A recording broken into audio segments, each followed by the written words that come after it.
About yourself. Yeah, my name's Chinn. I'm a professor, a PhD, and Hang an on, sorry, MBE. can we just start that again? My fault, because that wasn't recording.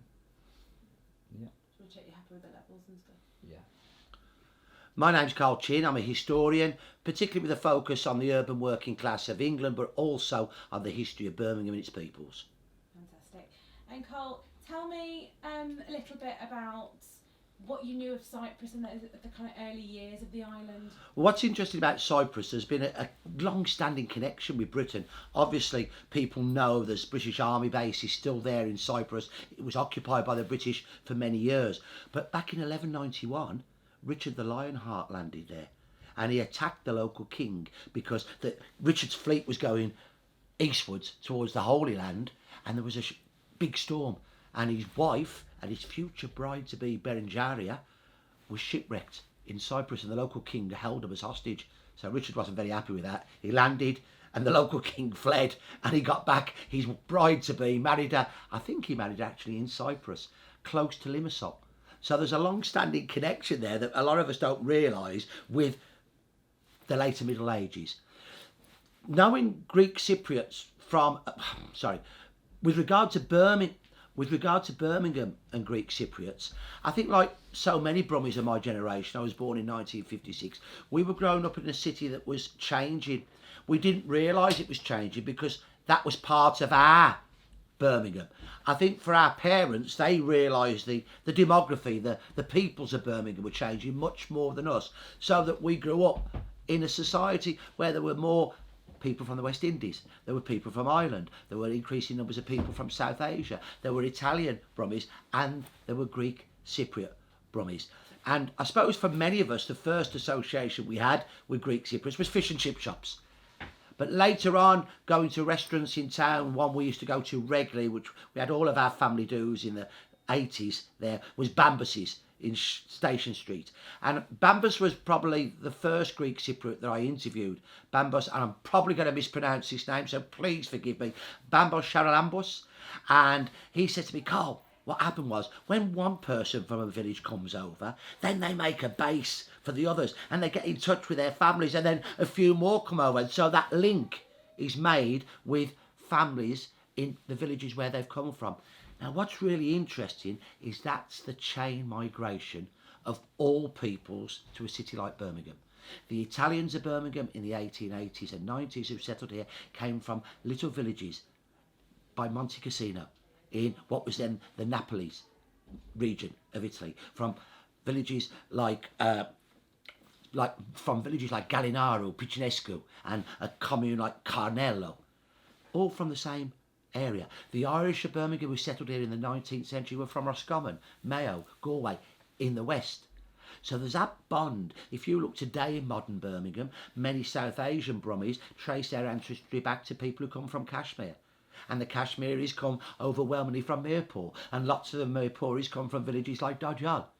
Most of the curry houses in Birmingham are actually run by men and women of Bengali descent. They're from Bangladesh, but not from all of Bangladesh. They're from Sylhet.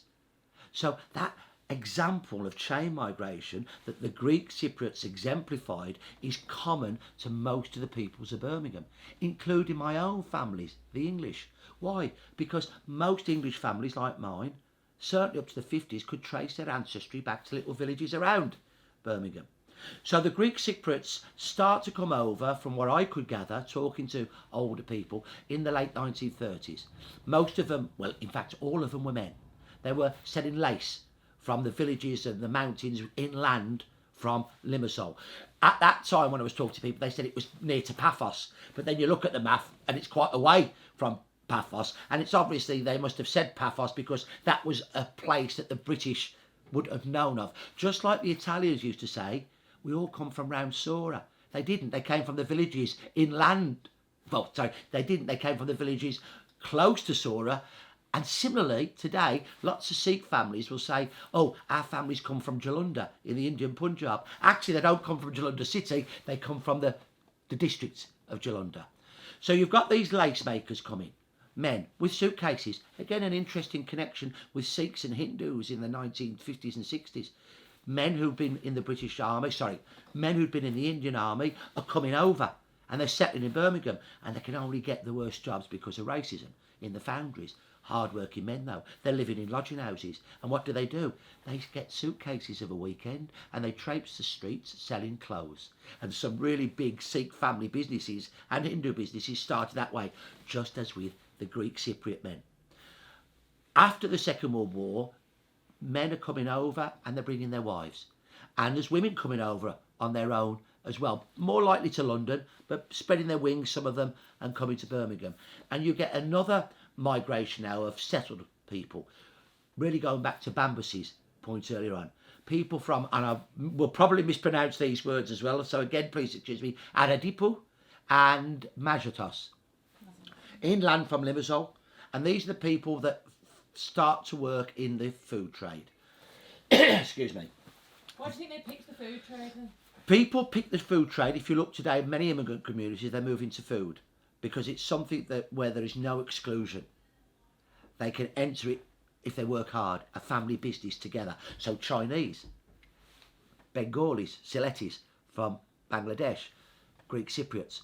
There's not the racist barriers they might have found in a factory, stopping them from getting good positions or in other spheres of occupation, and they can live above the premises and work really hard as a family. And they did work hard as families. Excuse me.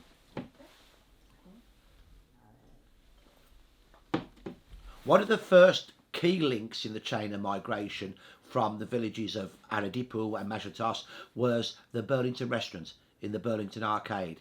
And one of the chief men working there was from that area. He gave jobs to some other men who were coming over as waiters. They worked really hard, saved their money, and then opened up fish and chip shops. So they'd been in the food game. They could work hard, they'd bring their families over. And really from the late 50s, you start this emergence. Really from the late 50s, you start to see this emergence of the Greek Cypriots being very much associated with the fish and chip trade. So you get families like the Pillies, who are, Artemis Pilly was seen as the queen fish and chip.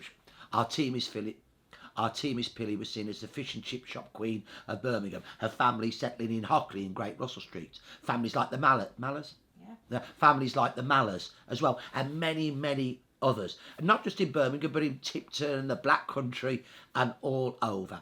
And I think for a lot of us Brummies, as you're getting older, you realise it was involved with Greek Cypriots, and your mums and dads are saying they're the best fish and chips going. Don't go anywhere else, or even not to an English-run fish and chip shop.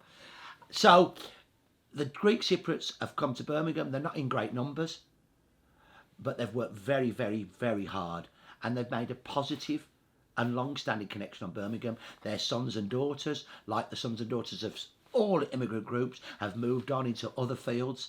They have moved on into the professions, journalism, accountancy, wherever it might be, and are continuing to add to the vibrancy and the culture of Birmingham. Yeah, one of the things when we were speaking to the different ladies and we kind of asked them about racism, they didn't seem to have encountered what probably would expect. What do you think that is? I think it's very interesting at that point, because I've interviewed lots of people over the years. Some older West Indians will tell me they encountered racism. Others have told me we didn't meet any racism at all. It's about individual experiences as well. And it's about different experiences that you have. So, for example, my dad's sister, my Auntie Vi, married my Uncle Johnny Brown from Kingston in Jamaica in the mid-1950s. There weren't many white women marrying black guys back then. So my family was a family that was seen as more in tune with the new Birmingham. But there were lots of families like my family as well, just as unfortunately there were lots that were not like that were racist. So different people have different experiences. You can have the same family, and a brother and sister might have had different experiences to each other. And what about, do you think, like certain areas of Birmingham seem to have attracted certain communities, but there seems to be more dispersed? Do you think that's down to the business side of things? I think compared to other communities who settled in certain districts, certain areas, the Yemenis in Borsal Heath, the Kashmiris originally are settling in Alum Rock, Small Heath, the Bangladeshis very much in North Aston and Lozells, African Caribbean people in Borsal Heath, Sparkbrook, as well as Newtown, as it's now called, but Hockley, that area. The Irish, the Dubliners tended to settle in Aston, the country Irish in Sparkbrook, Sparkhill. I think compared to those concentrations, the Greek Cypriots were more like the Welsh and the Scottish, spread out, because of their business. They were not in. They couldn't have You couldn't have a concentration of fish and chip shops, could you? So they're looking for business opportunities, and I suppose therefore, as a result of that, the focal point for the community would be the churches, the church on the edge of Ladywood and the church in Erdington become the focal points of the Greek Cypriot community. What do you remember of the cathedral in the Jewel Quarter? I can't really answer that one, Chrissy, because I've never been inside. I'd love to say. Because there was a Polish community, I think, before. No, the Poles have always been at St Michael's in Okay. town, and before that it was the Italians and the Irish. Okay. Yeah, I thought it had changed hands. No. yeah, it might have done, but What because we want to kind of try and focus on the women aspect.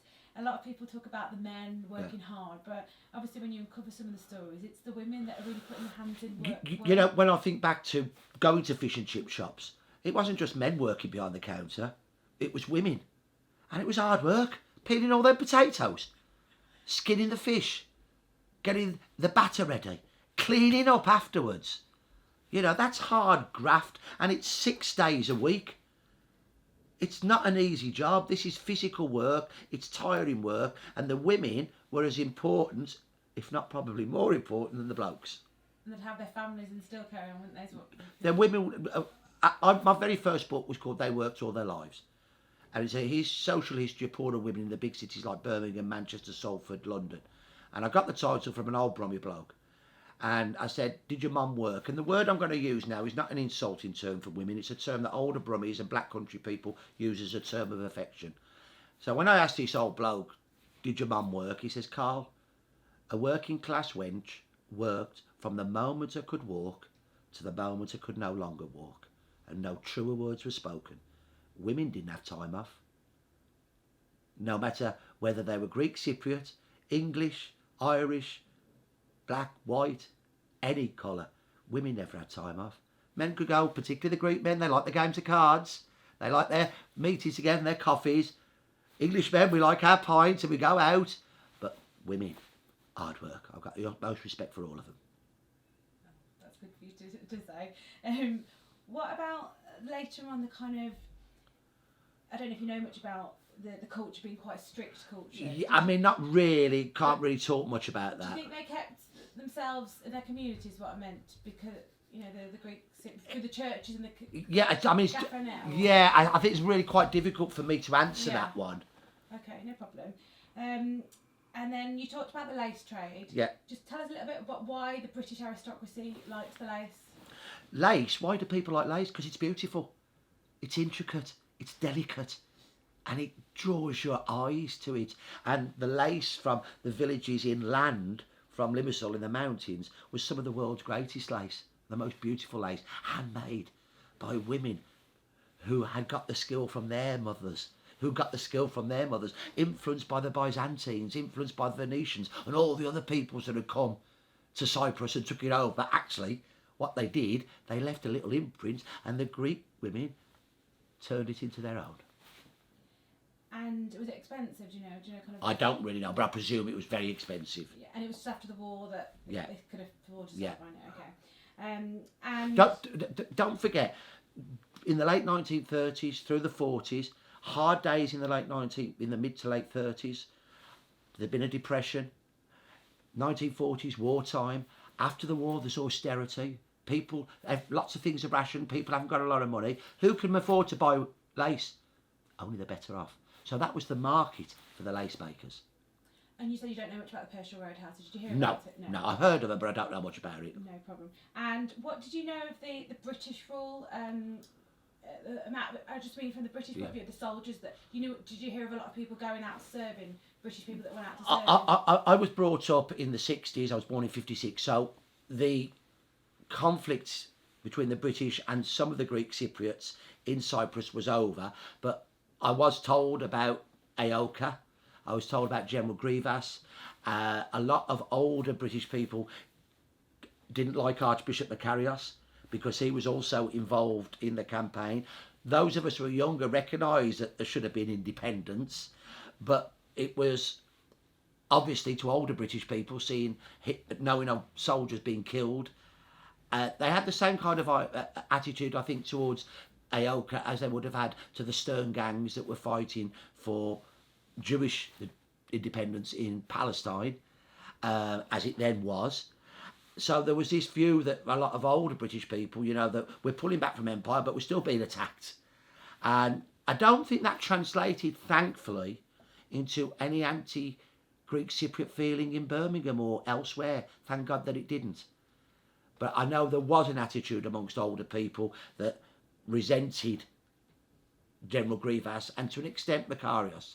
But don't forget, Makarios was emblematic of people that could have been seen as bad people by the British, who then were seen as diplomatic people. Kenyatta in Kenya is another example. So, one person's freedom fighter is another person's terrorist. But once the freedom is gained, they become diplomatic allies. And I think it's really important that Britain and Cyprus continue to have a deep bond. Yeah, because there's still bases now. Yeah, there's British bases there, and a lot of British soldiers have married Greek Cypriot women, and vice versa. Greek Cypriots have come to Birmingham and married English women, and so many British people go on holiday to Cyprus. And I think it's wonderful that that conflict didn't create a division between us. Definitely. And what about 74? Do you remember much being on the TV about what happened in 74? I think because obviously there was so much British connections. Sorry, I think because there were so many British connections with Cyprus, the Turkish invasion of 74 was something that had a very big impact, particularly on older generations, again, who had fond and unhappy memories of Cyprus. But overall, by 74, people were seeing Cyprus as somewhere that was still within, I suppose, the British, not the sphere of influence, but within the kind of wider part of the world that was seen as close to us. And I know that people, I remember how old was I, 18, and it was very upsetting to see what was happening on both sides, to the Turks in southern Cyprus and to the Greek Cypriots in northern Cyprus. Yeah, I mean, obviously, there was a kind of a bit of influx of people that came over. Do you not remember there being many people that came straight away from? I can't remember. I mean, don't forget, I would have only been 17, 18 in 1974. So, you're more interested in going to the top rank of the Locarno and going down the Villa and places like that than, but I was still alert to what was happening in Birmingham.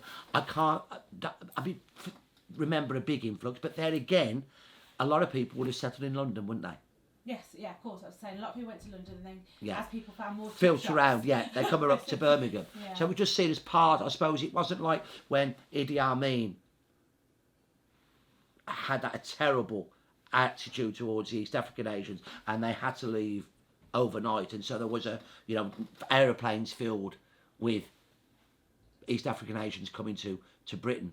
I think a lot of the Greek Cypriots that were pushed out, obviously they went first of all further south into Cyprus. Some went to Greece, others came to London, and it was I think probably a slightly slower process and spread out more. Yeah, my parents my mum went Alum Rock. They are down the rock. Yeah, which is obviously not Greek at all, not Greek presence No. at all, is it? It's quite different. Just check there's nothing I've missed, but I just wanted to ask you then about what kind of, what's the kind of almost, not the legacy, but what Greek Cypriot community have brought, and in particular the female migrants to this great city that we live in? It's very difficult to say exactly what any group of people have brought to a big city. I think it's what we've brought collectively by working together.